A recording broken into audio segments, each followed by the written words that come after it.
Hey guys, welcome back to our channel, Plots with a Twist, where we discuss books. amongst other things.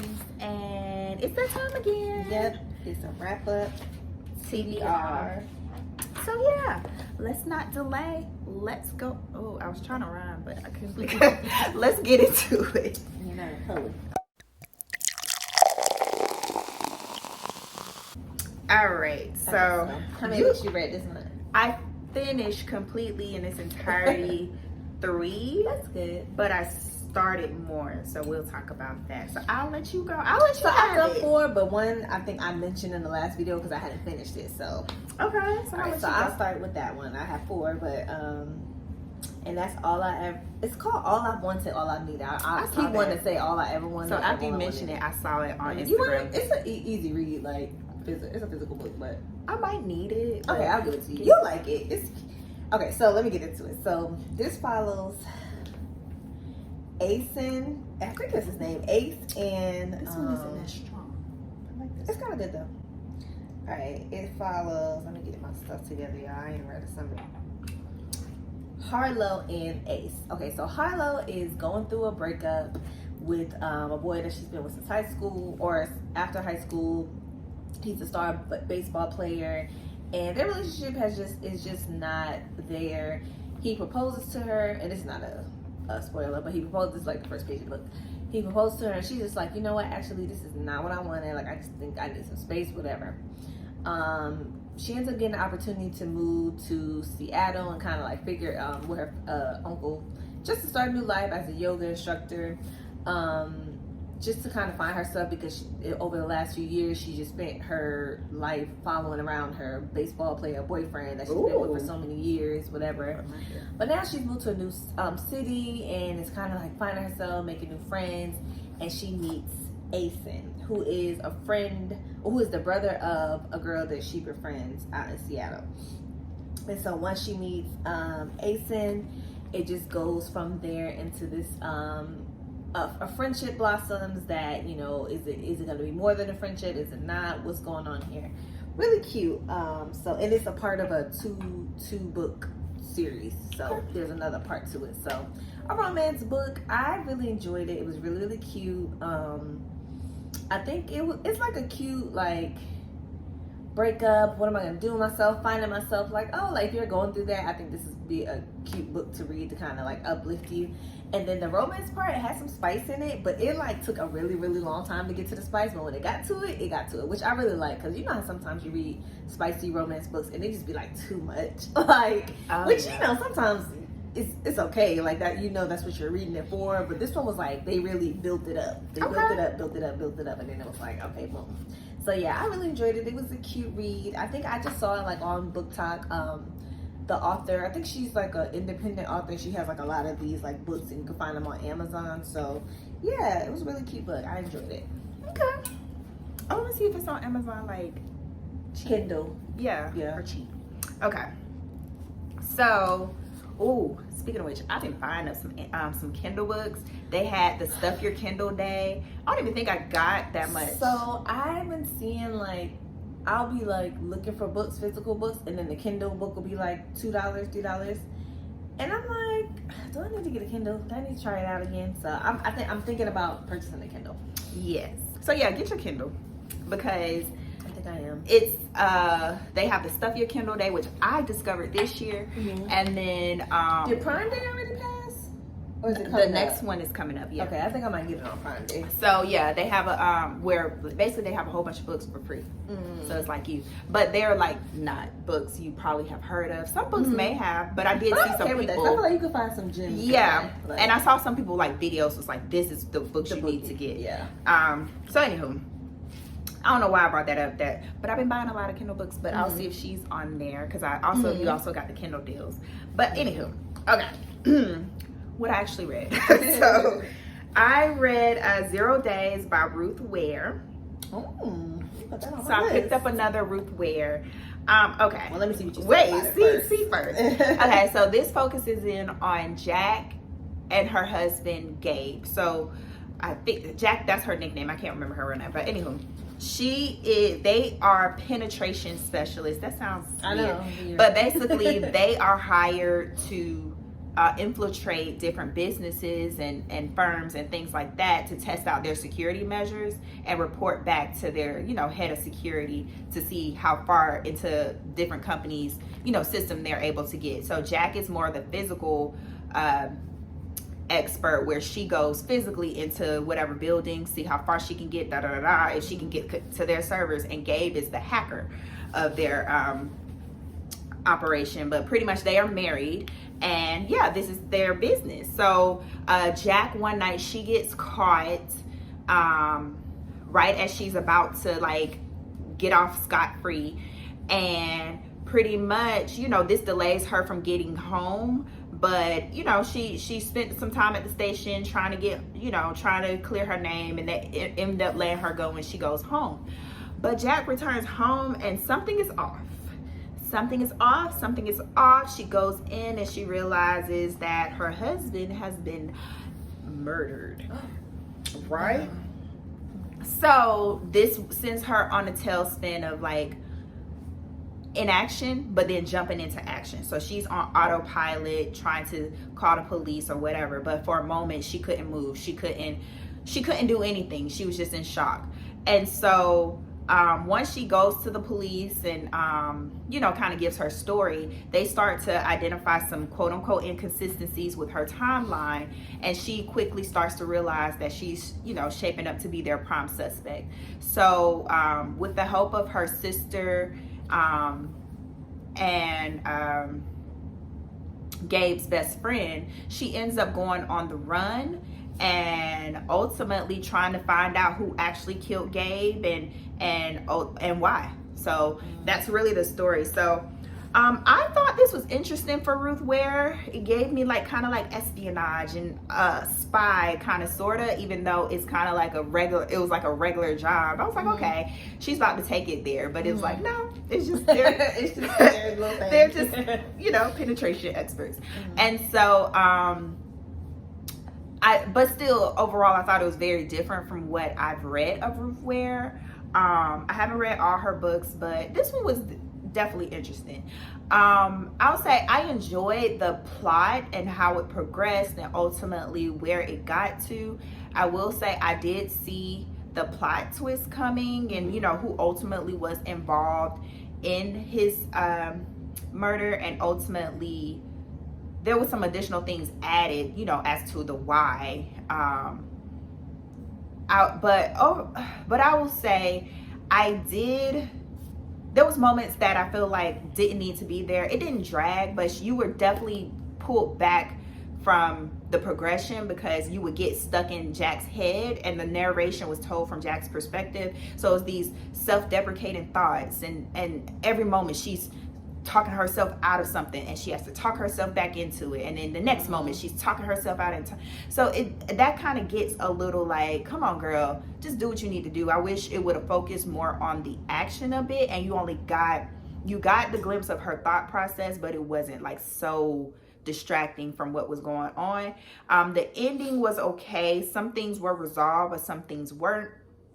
I would have preferred a more grandiose ending, especially with the plot that it had. It seemed it had definitely an opportunity to make it bigger, but also Ruth Ware doesn't really do that, so I don't know. It was just okay. It's not a like don't read this type book. It's not a like mad book, but I think there's definitely some opportunity to make it a little bit better. Okay, I'm put it on the list. I'll read it. Yeah, it's not bad. It's just she could have took it there. Okay, so next on my list was a book called The House of Eve by Sadiqa Johnson. Another book I found on TikTok. I had seen she wrote this book called The Yellow Wife. Have you ever seen that going on? I saw that on Scribd. Yeah, so they said that one is really, really good, but it's a period piece, I think. Yeah, and it looked like that. So but they said it was really, really good. So okay, so this one, it follows a 15-year-old Ruby and Eleanor. What was this book about? I feel like I read it so long ago. So, okay, it follows these two girls. One of the girls, she is a part of this program where she's basically trying to she's really smart, top of her class. So she's a part of this program where they are able to excel and go into like college. And then another girl, she is already in college at Howard University. This is back in the 1950s. Both black women. She's going to Howard, and she is basically trying to make, you know, her way in life, trying to, you know, graduate her degree, find a husband, and just, you know, progress in her life. Eleanor is the one who's at Howard, I think. Make sure y'all. Yeah, so she, Eleanor, she's at Howard. She falls in love with, this man named William, who is like, he comes from like one of the wealthy black families in Washington, D.C. His family is very well to do. And Eleanor, she doesn't come from money. She kind of, her mom and her parents had to like scrape, you know, to get her through college. She falls in love with this man. And, you know, classic story. The family doesn't really accept her, or the mom doesn't, because she's like, not, you know, they're like uppity Negroes, so to speak. And that's what they call them. And so then Ruby, she's trying to make her way to college, get good grades, but she's from a family who's just, you know, all the odds are stacked against her. She ends up falling in love, and she's like 15 years old, but she ends up falling in love with a boy where it's not gonna work, y'all. Y'all from two different tracks, two different cultures, and it's just not gonna work. So basically, like, she ends up falling in love, and then like this love affair kind of like has a possibility to derail her from like following her dreams and getting the things that she wants in life. And in the story, the lives of these women intertwine. They kind of meet up. I feel like I can't say it without like spoiling it. Their worlds collide. Yeah. Yeah, it says their stories collide in unexpected ways. That's usually what they put. Without giving too much, it's just about these two women, both trying to just make it in the world as black women in the 1950s, and they come together in an unexpected way. It was really good. I really enjoyed it. I think this is the first book that I read by this author. She has a bunch of, it seems like all of her books are kind of like back in that time. Yeah. Which I don't mind. This one wasn't too bad. It wasn't like, oh my God. Like historical. She does historical fiction, mm-hmm. but also like race. Yeah. Okay. So, and it was good. It was really good. I really enjoyed it. There was some love, romance on both aspects. And I think it was really well written. I just enjoyed her writing. I felt like, I really want to like read something else by her. I just don't know if I'm in the mode of historical fiction right now. But it was like a really November, December. That's when I get in the mood for those type of hunker down. Like, it was a really good story, and kind of I guess it didn't really have like a twist, but I could kind of see at a certain point how they were gonna like collide, like where they were gonna come in contact. And then the way that it ended, it was just a really cute story, and there were some sad moments, but overall it wasn't like too heavy where you just couldn't get through it. So I really enjoyed it, and I'm about to check it. Maybe. I think you would like it. It was cool. Okay. So next for me, I read The Darker Shade of Magic by V.E. Schwab. Oh, how was that? So I mentioned like being drawn to the covers, and I realized, it's one of her earlier series. So I wanted to check it out. I see her books in Target all the time, and I want to buy them, and I'm like, girl, no, you already got these other books that you ain't read. So okay, so this is story focuses in on Kel. He's the last one of the last Antari, which is basically a blood magic witch, magician. I don't know, I forget what they call them. What term they reference them as, but pretty much he belongs to the royals in the Red London, and he's a traveler, so he can travel between worlds. So pretty much there's 4 different Londons: the Red London, the White London, which also has magic, but they are kind of like power hungry. Their magic is dwindling, so they utilize their magic to kind of gain power. There's the Grey London, which they used to have magic many centuries ago, but they were depleted from magic, and so they're more so like the regular world. And then there's Black London, which magic overtook their world, and so it's kind of legend has it that no one has survived in that world. That world is cut off. So Kel is he's a traveler. He's part of the royals and things like that, and sends messages between the Londons, because that's kind of how they communicate. And ultimately, though, he also smuggles things. So he likes to collect trinkets from different worlds or different times, and just for the sake of it. And that's forbidden, but it brings him some joy. So he ends up getting a trinket from a random stranger when he was visiting White London, and it was a black rock, and he didn't think nothing of it until people started to come after him trying to get this. It turns out it was a relic from the Black London, and it is causing a mess. Meanwhile, he does inadvertently meet another kind of thief, but she's from Grey London, and she kind of helps him out along his way. Her name's Lila, and they kind of go on this adventure to kind of help stop this Black London relic from kind of putting out this bad juju or bad negative black magic, and taking over, everyone and everything. I think that's the gist of it. So pretty much V. Schwab's writing is really good. I think kind of reminiscent of kind of Addie LaRue, which was one of the main ones I read from her, in that she takes her time to build up things, which I guess that was something we noticed in Addie LaRue. Like, she's very kind of descriptive, and ultimately like paints this picture, uses a lot of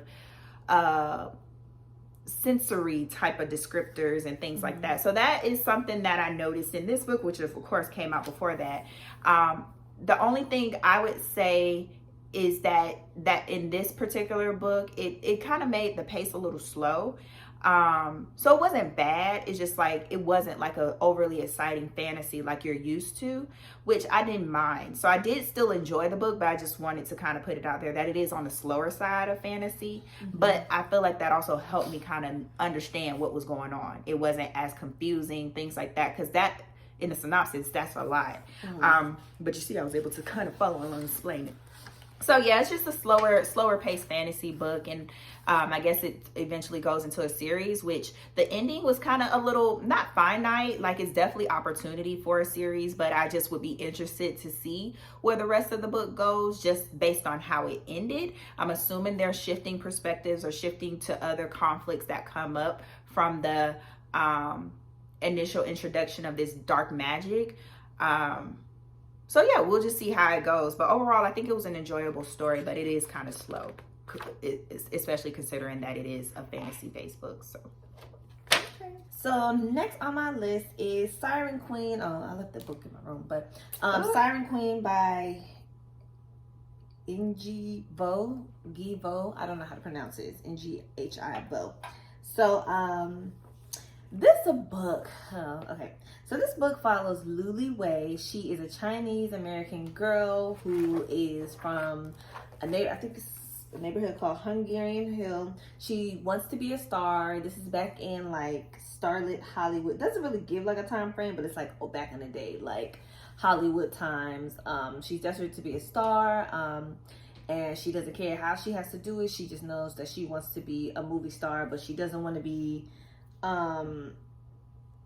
a maid or like a Chinese trope in like any of the movies. She wants to be, she'd rather be like play like a monster. So basically this book is like it's a sci-fi kind of book. I think that's what it's characterized as. Well, it's not sci-fi, magical realism fantasy. Okay, so in the book, this world of Hollywood is basically ran on like blood sacrifices and magic and spells from this ancient time. Yeah, but it doesn't really go deep into it. It's kind of just like the world that she created in the story is kind of like just known. She doesn't really like talk much about how this came about. But so yeah, Luli Wei, she just she wants to become a star, and she realizes that the real monsters are the monsters that are running the Hollywood show, the people that she has to report to and kind of like sell bits and pieces of herself to kind of, you know, become the star that she wants to be. And in this, like, she falls in love with a woman, so it has some LGBTQ elements to it. That was down there too. Right. But yeah, she falls in love with the woman, and of course this is in a time where that's not really, you know, a thing, so she has to hide her love and her romance from the Hollywood powers that be that can take away her stardom. It sounds like a metaphor of like the industry. Yeah. But yeah, she's basically willing to do whatever it takes, you know, sacrifice herself and be away from her family. She has like a kind of a difficult relationship with her younger sister, who you know, wants nothing to do with that world, but they still, you know, have a relationship. So that's basically the gist of it. So it was good. It was a hard read for me just because I don't know what I was expecting, but it wasn't really that. And I will say that her writing was really, really good. Like the way she like explains stuff and the metaphors and things that she uses, and just the descriptive words that she uses was really nice.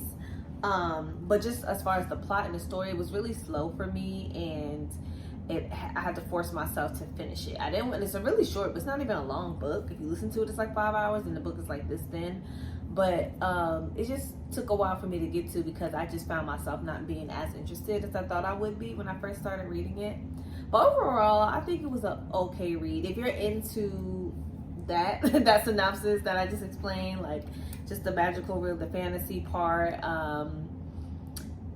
you might enjoy it. I think it's one of those books that kind of had mixed reviews. Some people really liked it, and some people, you know, didn't enjoy it. But overall, it was a cool read. I'm glad I did finish it. The ending was cool. It just wasn't something that I was just like, oh my god, like this is such a good book, I have to read this. But I wanted to finish it because I had came too far. So okay. All right, well, the last book I completed, we both read, that was Black Girls Must Have It All by Jane Allen. So that was the conclusion. I confirmed. I was like, I know this better say conclusion of the Black Girl. I don't even know what the name of like the series is, but Black Girls Must Be Magic. That's Black Girl series. I don't know. Either way, so we catch back up with Black Girls Must Die Exhausted, number 3. So okay, so Black Girls Must Die Exhausted series. So we catch back up with Tabitha Walker. She last book she was pregnant, and if you haven't read the previous 2, sorry, spoilers. She was pregnant, and now she's had her baby, and still dealing with a lot when it comes to just how to mentally and physically prepare for returning to work. Does she, as a news anchor, does she still have a space? Because she's done some controversial things in there, reporting on things that maybe he wasn't approved and whatnot. So she's kind of dealing with the fallout of that while still trying to become a new mother and dealing with just the complexities of her relationship with her baby father, as well as just things that's continuing to go on with her friends. So she's just trying to figure out her life now. She's trying to figure out her new lane and what that looks like, and ultimately the things that she desired before, like does she really actually want that? So it just follows her in that journey. That's pretty much it. So I did not, okay, so before, I feel like I've already criticized the series in saying that the writing to me was pretentious, and that continues to be the same thing for me in this book. Asia disagreed, but I just felt like it was a lot of big writing, grand writing for just little plot points. Like, you don't have to do this grandiose, like, and it was, the world shifted and I had to contemplate the ramifications. It's like T.I. writing a children's book. Like, you don't need to do all that extraness to explain some of the things that's going on. So that's kind of why I described it as pretentious. I just felt like, again, like it's just a really smart writer, but she's writing about things that's supposed to be relatable, and the language isn't relatable. That's kind of how I feel. So that continues to be the case for this particular book for me. It was just long and drawn out. It was just a lot of her self-thought, self-narrative in regards to things she's doing. And it was just, she was given the most for the smallest things. And it's like, girl, it doesn't take all that. So where I at least enjoyed aspects of the first two, I couldn't find much I enjoyed about the third one. And I did see that it got the lowest ratings out of the three. It just wasn't a nice, pretty bow at the end. Like, I could have tolerated the second one not being as, like, barely, the first one was here, then the second one was here, now the third one's like down here. I could have tolerated the second one being here if the third one was going to come back up, but no. So yeah, I didn't really enjoy this one as much as I did the other two. I'll say the same. I think I really enjoyed the first one. The second one was okay. It was good. And then this one was just like, okay, girl, when is this gonna be over? I feel like she was just annoying to me in this one. Like, she was annoying the other one. You said in the other one she was annoying, but she was really annoying in this one. So in this one, I feel like she was just kind of the things that she was mulling over and kind of like couldn't come to terms with, or kind of like deciding, it was the same things that she was still deciding on in the second book, where her relationship with Mark, that's his name, right? Mark. And then her job, like, what was she gonna do? I think there was there were different aspects, because of course her and Mark have a baby now, and then where her job is kind of like dealing with the fallout of you know, her airing that like hair special, whatever she did in the second one, but it's still the same thing. And I think that a lot of the book, it wasn't a lot of dialogue. It was just her own thoughts, like running over and over, like deciding on what she wanted to do. And it just wasn't, it was basically the same book, but in a different period. Yeah, different time. So it's kind of like, girl, like, why are we still talking about the same thing? Her relationship with Mark, that got on my nerves so bad. Like, just the back and forth. It's like, you want this man, now you don't want this man. Now y'all still trying to figure, like, I don't feel like there was any real growth between either of them. Yeah. So that was kind of pointless for her to keep it going. I feel like in the beginning, if she would have made it like in the beginning of book 3, like, okay, we've established this, now we're gonna go ahead and do whatever. But it was a back and forth the whole entire time to the very end. So it just wasn't. It just wasn't. When you get to the end too, and you realize it was only over the course of like a few months, you like, this whole book was only 3 months. So that should tell you, that's indicative of how you were just stuck. Yeah, going back and forth, what was going on in her world. And it was more of like day-to-day progression, so you're still in the same headspace. Which I think that goes to show that is like how it happens in real life. But this is a book. You want to keep it rolling, so you keep the reader interested. And I think that in this book, more so than ever, it was just like, okay, girl, when is this going to be over? Like, I'm over this. I'm so over. And honestly, I felt like it was setting up for this breakthrough moment with her. And so yeah, I just didn't have that breakthrough moment with Tabitha that I was looking for book 1, book 2, and now book 3. And even when it ended, it's like, oh, here's where I decided, and da-da-da-da. Yeah. And you have a chapter left by the time she gets to that point, and it's like, so what's this about to do? Yeah. So yeah. Overall, it was a letdown, and I'm glad the series is over. Yes. Like I said, I had to confirm that was the third and final. Okay, so other than that, I did start Divine Rivals. I'm almost done with that. I am enjoying it so far. So I was going to go ahead and just kind of say, hey, here's my initial thoughts, even though it has I have like a couple of hours left, but I do want to save that one to talk about in detail. But I did want to talk about Family Lore by Elizabeth Acevedo, because I did start that one. It's a family saga going into this family of this woman. The three of the women in the family, all of the women in the family, the matriarchs of the family, they have gifts. And one of them, she kind of has, and not like real gifts, but like, you know, kind of in the Latin culture, or even like just different cultures, there's like, oh, this person's touched, this person's a prophet, this person's this, like realistic gifts. And so one of them, she can kind of sense death in a way. And she wants to have this living wake. And nobody knows why. They're like, hey, did you sense something? But pretty much it goes into different people in the family. And this is not Elizabeth Acevedo's finest work.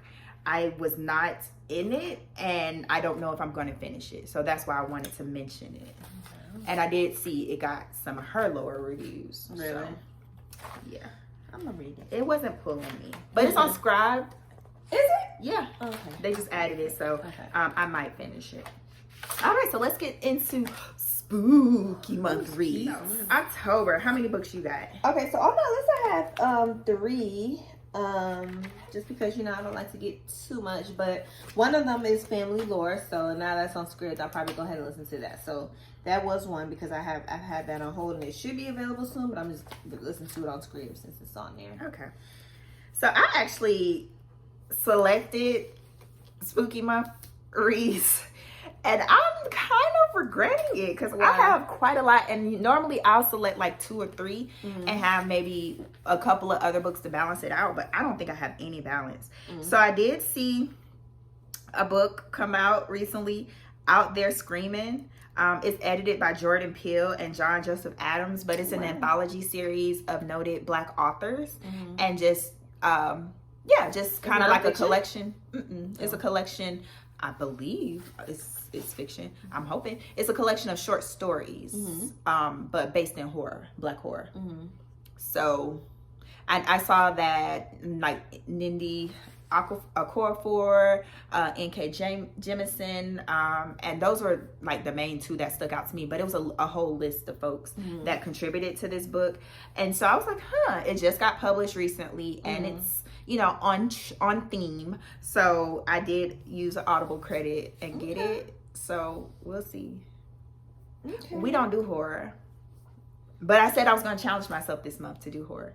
Y'all know I didn't pick notes. I don't be on theme, but this is the book that I mentioned last time. I just didn't get a chance to read it, so it's still on my list, and that's Medusa's Sister. Oh, I mean, Medusa. I feel like that's a little. I got my villain's tea for October. And I forget who it's by, but it's over there. But Laura somebody. But yeah, I'm in the middle of reading it now. I haven't gotten very far, but I'm still in the beginning, like first 3 chapters. I think I've read 3 chapters. And yeah, I'm lying. I only read 1 chapter. And so yeah, that's on my list. And I'm gonna read it. I'm gonna finish it this month, and I'm gonna have a review for you guys. Good job.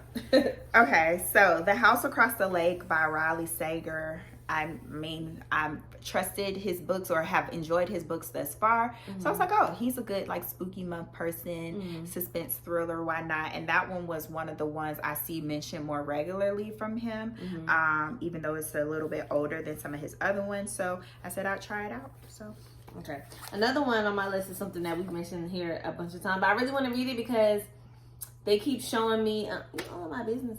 It's Lessons in Chemistry. My mommy, whatever. They keep showing the show preview on whenever I watch the morning show, because it's gonna be the shows on Apple TV. They already finished filming? Yeah, I saw like a picture of them filming, but I didn't know they finished. It's coming out. I don't think it's out yet, but it's coming out because every commercial they showing it. So I'm like, okay, I want to read it so that I can watch the series, and that's the only series that I'm like excited to watch. I think like that I've read the book for. Okay. Next, again, me looking up spooky thriller, what's trending. This is The Housemaid by Frida McFadden. I feel like you read that. No, I read The Maid, but this one is more suspense thriller. Okay. So, and it's a series. So I think The Housemaid, she like sees stuff and I don't know what's the tea. You go to the house. I don't know. If it's a series, I might look at it. I don't know why I be liking series, even though it takes me all day. You see, I'm starting to get more series, and I'm like, why am I doing this to myself? But that's on my list. What else you got? That's it. That's it for me. Really? Yeah. If I read for a little bit more, and I feel like I've already mentioned books like in the past, and I still haven't read those, so I need to catch up. So I might sprinkle a lighthearted book in here somewhere, but another book. This is I only got 4. I was trying to do 5 because I like to have at least 5 mentally prepared to read. Tender is the Flesh by I can't remember that author, but again that was something I saw trending, and I think it's psychological thriller / horror. So I don't know. So that's why I'm like weary because I don't want to give myself nightmares. But I'm trying to do it. And I said I was also going to do In the Garden of Good and Evil. Yeah, We've been trying to read that for like 10 years. I probably gave that book away by now. But I heard it was good. I And they got the know. movie now. I probably have it. Or not now, but they got the movie too. Yeah. Because the movie is kind of old too. Because I think Kevin Spacey in it, ain't $2.50. I'm looking at Kindles. No, I'm waiting till Prime Day. he? But yeah, they got a movie for it and everything. But yeah, so I'm going to stick to those. Canceled. Right, I know. That's is he even in that movie? I might have just made that up. But yeah, those are the 4. And again, I feel like they're on theme for October. And I'm a little freaked out about reading them, but we're just gonna hop in there. We're just gonna hop in there and do it. Okay. So let us know what you all are reading for spooky month, or even if you do not do the spooky vibe of it, like just what you tend to read around, what you're attempting to read at this time of year. In the fall. Let us know seasons. if you want any book reviews. I know we talked about Black Girls, whatever the name of the book. I don't even want to think about it. But if you want a dedicated book review, let us know. Or any other book that we've mentioned that we've read we together. love to review books that we don't like. So Yes. Like this video, comment down below, subscribe, ring the bell, and we'll be back next time. Bye.